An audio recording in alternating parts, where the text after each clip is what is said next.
how to remove bank account from DraftKings. So here on the official website, we can see this article, how to remove a saved payment method from, and you have the different DraftKings apps here.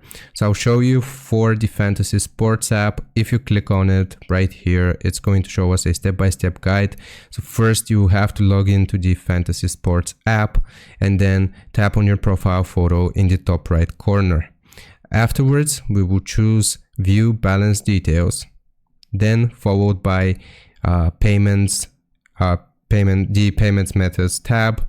Then we will click on the payment method we would like to remove, and we will just select Remove Payment Method, then tap Delete to confirm that you want to remove the payment method.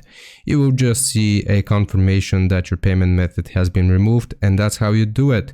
Here, I will quickly show you the other way of how we can remove it on the other website or the other app.